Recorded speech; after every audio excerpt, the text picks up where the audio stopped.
What McLeod's has been a problem since even before they moved to their new location. And unfortunately, it took a homicide to have us start looking at them as a nuisance. They've been a nuisance right along. Violence has gone up because lawlessness has gone up. It's just kind of a byproduct of what happened a couple of years ago with our legislature. Again, they had intentions, they had theories, but they didn't talk to the practitioners, and it's really backfired. And we have the mess that we have. I understand the whole thing, but our biggest complaints on nuisance properties are drug houses. That is probably the thing that we hear more complaints about. You guys get emails about the guys over there on 4th Street with all their trash. It's also drugs.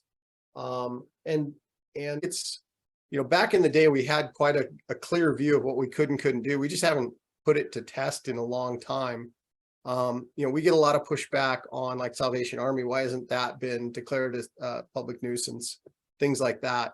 But I'll leave you guys with this thought, and it's something that I've been thinking about lately. Is a gentleman the other day pointed out, he said, if you have compassion without accountability, do you really have compassion?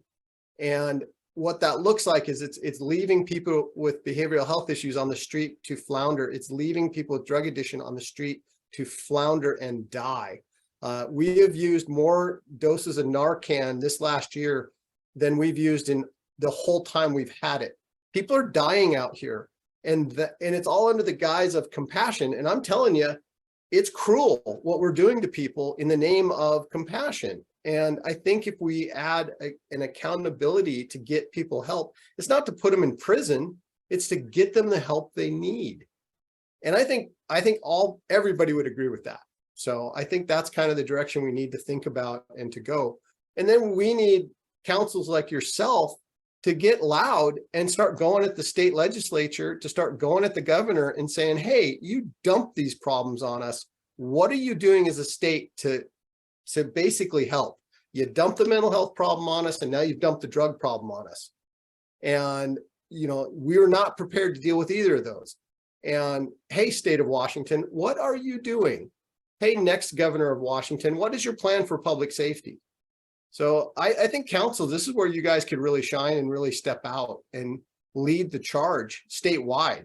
And I think other councils that are just as frustrated like everyone else in the state would get right in lockstep with you, and we could see some really cool change. So that's what I got for you. Thank you. The council and the mayor to just say, you take a lead, because if you stop and really just do the math, you have 5 people really squeaky wheeling this thing. Just, oh my God, the sky is falling. They're just bombastic emails. And we see this all the time. But, and we've trained the public to do this. One person, we will spend how many resources because they sent us just the poison penned email and, oh God, the sky is falling. At some point, and Pat does this and I do this quite a bit, where we just say, enough, we're not going to help you.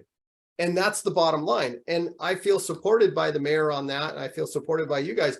And there's just a point where we just say, we hear you and no. Yeah.